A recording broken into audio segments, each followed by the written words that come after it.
Hello everybody, welcome back to my channel, The Medieval Reader. So today I thought I'd have a very casual discussion about applying to PhD programs, particularly in the humanities, as I'm studying French, and I did my undergraduate and my master's, and I just began my PhD program.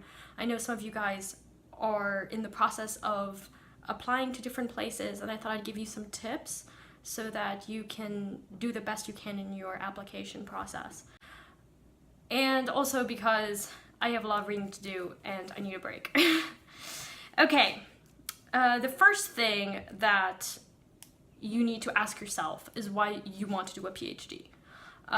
There's no secret here, and I really believe in professors being honest with their students. The humanities are not doing very well. If you are really interested in a PhD, you have to be interested in it because you feel like a PhD is going to take you somewhere that not having a PhD won't allow you to go. So you have to think about why you want a PhD. For myself, I am very much interested in research, and that's really what prompted me to do a PhD. It's something that I love, and I really wanted to improve on my research skills, my writing skills, my presentation skills, and to contribute even in some small way to the field.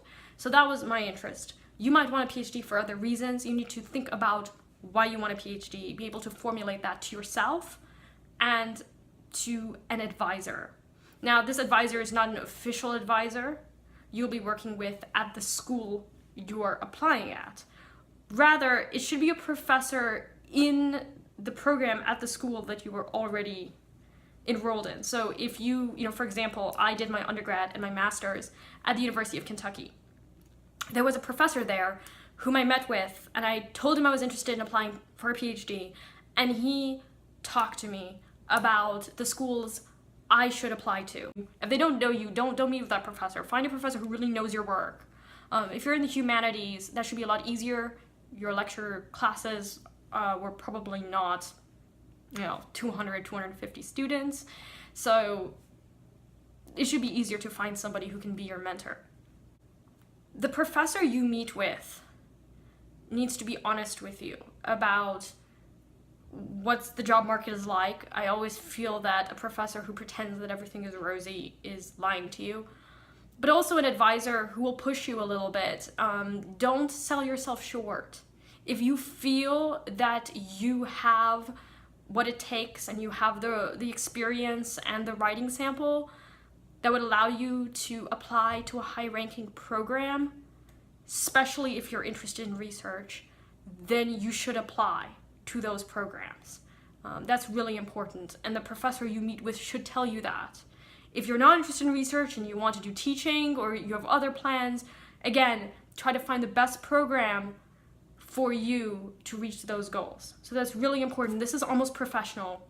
You have to think about it as professional development. This isn't like undergrad where you're just a student. You really have to think of yourself as a professional or someone who wants to be a professional. So you're in training, but you need to take control of your work and really think about why you are doing a PhD. When you apply to a program, however, you need to think about professors at the universities you're applying to who could potentially be mentors for you in your PhD program. So you need to find professors whose work really interests you, and in your personal statement or academic statement, they're called different things in different universities, you need to mention just briefly by name the professor you'd be interested in working with, but you need to also show why you feel like you have what it takes for the program based on your prior experience. So what work have you done? What questions are you interested in exploring? Be somewhat narrow, but not too narrow, okay? You have to show that you could possibly be placed in a number of different subdisciplines. The most important, though, is your writing sample. And, certainly try to find a writing sample that you wrote for the class of the professor you're actually meeting with.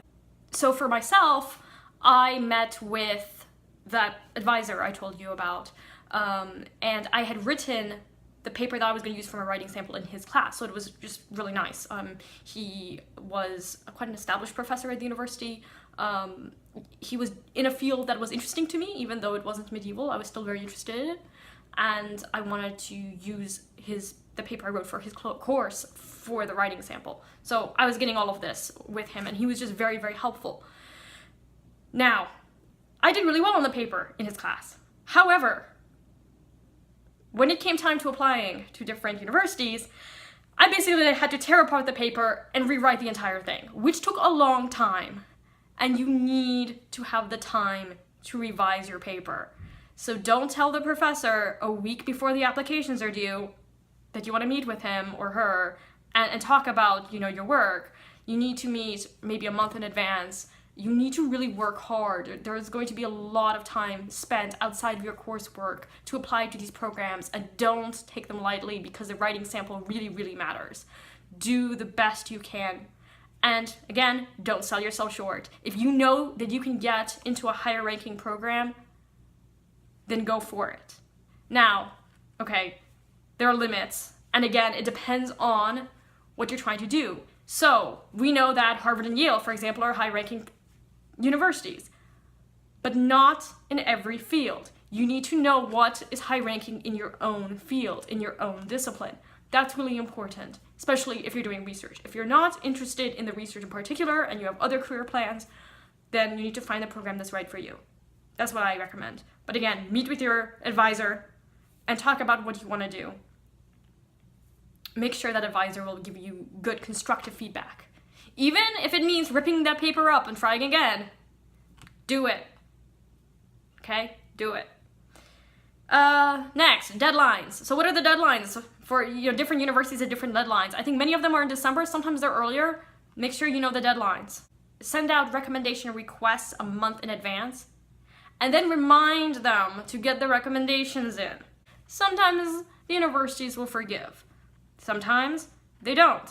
You will be required to at least submit a writing sample and an academic statement. I've already talked about those two. Personal statement. Sometimes universities will ask you to talk about hardships that you've experienced. If you belong to an underrepresented group, then they will ask you. It's sometimes optional, sometimes it's required. So that's something that is more personal. But if you feel that this is important to you, then definitely take advantage of it.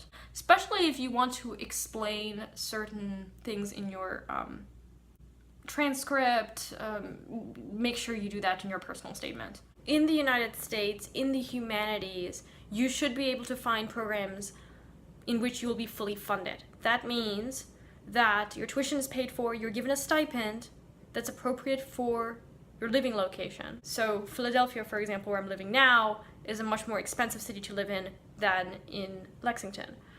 So that means I get paid more, but I have to keep in mind that oftentimes half of your stipend goes towards rent.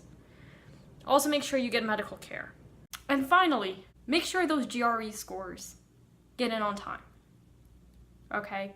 Make sure your GRE scores get in on time. It does take, I think, a few weeks. So again, when that month in advance, when you send out those recommendation requests, send your GRE scores as well.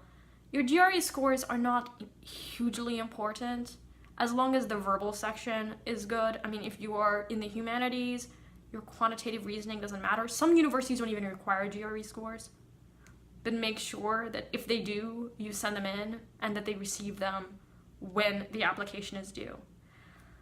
And make sure you submit your application on time, on the day it's due. But for me, the huge tip that I want to give you is that these applications really matter, and the writing components of the applications matter so much. So I hope those were helpful tips, and I'll talk to you later. Bye now.